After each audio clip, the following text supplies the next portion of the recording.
दोस्तों, ऑपरेशन सिंदूर के बाद दिल्ली में एक सर्वदलीय बैठक हुई। तमाम नेता इस बैठक में मौजूद रहे, लेकिन उस बैठक के शुरू होने से पहले एक तस्वीर उभर कर सामने आई जिसकी सियासी गलियारों में खूब चर्चा हो रही है।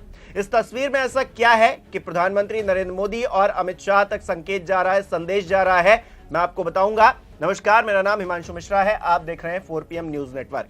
दरअसल दोस्तों, सियासत में अक्सर ऐसा होता है कि संकेत दिए जाते हैं। बहुत सारी चीजों को लेकर खुलकर नेता नहीं बोलते, तो इशारों में बताने की कोशिश करते हैं, एक दूसरे पर तंज मारने की कोशिश करते हैं। आपको याद होगा कि प्रधानमंत्री नरेंद्र मोदी केरल की यात्रा पर थे पिछले दिनों, और उन्होंने वहां पर शशि थरूर, जो कि कांग्रेस के नेता हैं, उनसे मुलाकात की। वो शशि थरूर उनको रिसीव करने एयरपोर्ट पर भी पहुंचे। उसके बाद जब मंच पर शशि थरूर बैठे हुए थे, तो प्रधानमंत्री नरेंद्र मोदी ने कांग्रेस को निशाने पर लेते हुए एक बहुत ही अहम बात कही। सुनिए क्या कहा।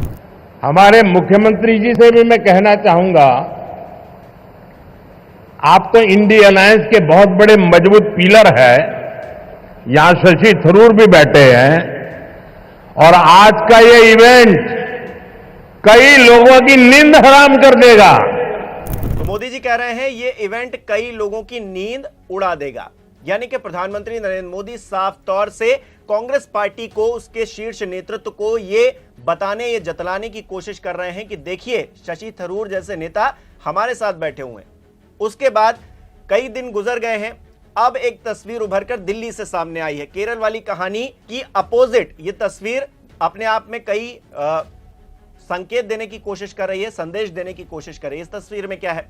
इस तस्वीर में जैसा कि आप देख सकते हैं कि राहुल गांधी हैं, मल्लिकार्जुन खड़गे जो कि कांग्रेस पार्टी के प्रेसिडेंट हैं, अध्यक्ष हैं, और उनके बगल में राजनाथ सिंह हैं। तीनों सर्वदलीय बैठक के लिए चलकर आ रहे हैं। आप पीछे भी देख सकते हैं केंद्रीय मंत्री आपको नजर आ रहे होंगे, विदेश मंत्री, फाइनेंस मिनिस्टर, ये सब पीछे से चल के आ रहे हैं। और आगे मल्लिकार्जुन खड़गे हैं, उनके बगल में राहुल गांधी, और दूसरी तरफ राजनाथ सिंह है। मल्लिकार्जुन खड़गे जिस तरह से राजनाथ सिंह का हाथ पकड़ते हैं, वो चर्चा का विषय बना हुआ है। जी हाँ, अक्सर नेता एक दूसरे पर तंज कसते हुए दिखाई देते हैं, आलोचनाएं करते हुए दिखाई देते हैं, लेकिन ये जो तस्वीर है, इसकी चर्चा 2 मायनों में हो रही है।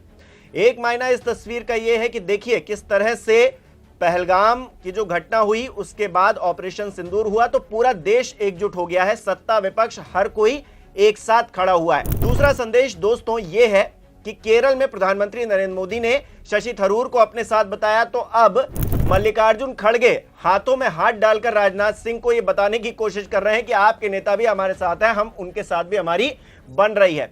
लेकिन बड़ी हैरानी की बात है दोस्तों, इस तस्वीर के मायने जो भी हो, लेकिन प्रधानमंत्री नरेंद्र मोदी शशि थरूर को लेकर किसी जमाने में क्या कहा करते थे? 50 करोड़ की गर्लफ्रेंड की बातें किया करते थे उनकी पत्नी के लिए, और वहीं प्रधानमंत्री नरेंद्र मोदी अब बता रहे हैं कि हम मंच पर जाकर कि किस तरह से ये इवेंट देखकर कई लोगों की नींद जो है वो हराम हो जाएगी, नींद उड़ जाएगी। तो अपने आप में ये बड़ी हैरानी वाली बात है दोस्तों। राजनीति में अक्सर ऐसा होता है कि नेता एक पल कुछ बोलते हैं और दूसरे पल कुछ बोलते हैं, लेकिन भारतीय जनता पार्टी की तरफ से एक संदेश प्रधानमंत्री नरेंद्र मोदी ने देने की कोशिश की शशि थरूर के जरिए। शशि थरूर इंपॉर्टेंट क्यों है दोस्तों, यहां यह भी समझना बहुत जरूरी है। शशि थरूर एक ऐसे गुट से आते हैं कांग्रेस के, जो अपने आप में बागी कहा जाता है। जी हां, बागी नेता कहे जाते।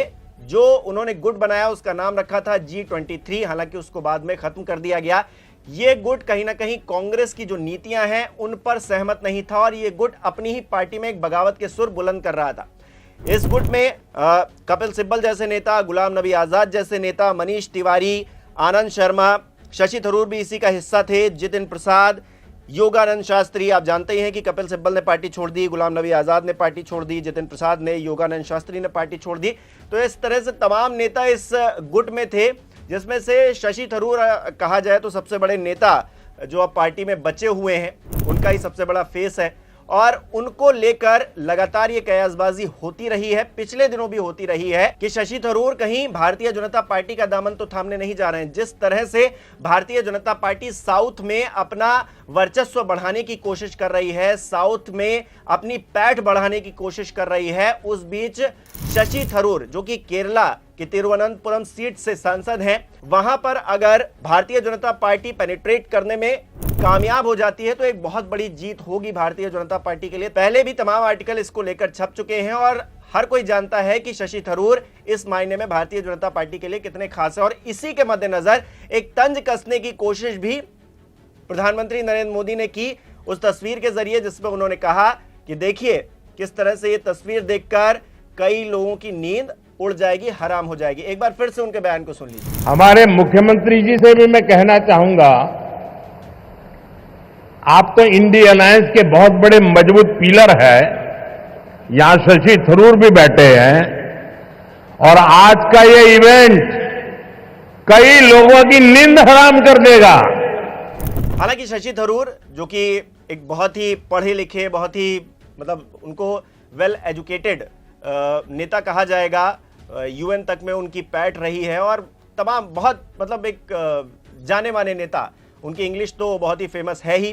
तो ऐसे नेता को भारतीय जनता पार्टी चाहती भी होगी कि वो आ जाए हमारी पार्टी में। एक तो नाराज भी रहते हैं, आपने देखा ही पिछले दिनों कि उन्होंने मल्लिकार्जुन खड़गे के खिलाफ इलेक्शन भी लड़ा, जो पार्टी प्रेसिडेंट का इलेक्शन हो रहा था। उस वक्त भी उनके खिलाफ काफी बागी सुर पार्टी में देखने को मिले कि कैसे आप खड़े हो सकते हैं। लेकिन लोकतांत्रिक तरीके से पार्टी में जो चुनाव हुआ, मल्लिकार्जुन खड़गे उसके बाद अध्यक्ष बन गए, शशि थरूर को नहीं चुना गया, उन्होंने अपनी बात कही और चीजें खत्म हो गई। लेकिन उनकी नाराजगी जो G23 में थी, उसके बाद जिस तरह से वो खड़े हुए थे अध्यक्ष पद के लिए, उसके बाद जो उनकी नाराजगी थी, तो कहीं ना कहीं संशय पैदा करती है कि शशि थरूर भी कहीं ना कहीं भारतीय जनता पार्टी के खेमे में जा सकते हैं। जैसे कि गुलाम नबी आजाद ने पार्टी छोड़ दी, कपिल सिब्बल ने पार्टी छोड़ दी। हालांकि ये लोग भारतीय जनता पार्टी में नहीं गए, ये एक अलग बात है। कपिल सिब्बल राज्यसभा के सांसद हैं, समाजवादी पार्टी की शक्ति उन्हें मिली हुई है, लेकिन समाजवादी पार्टी उन्होंने ज्वाइन नहीं की है। गुलाम नबी आजाद की बात करेंगे तो गुलाम नबी आजाद ने भी भारतीय जनता पार्टी नहीं ज्वाइन की, भले ही उन्होंने अपना एक अलग गुट बना लिया। तो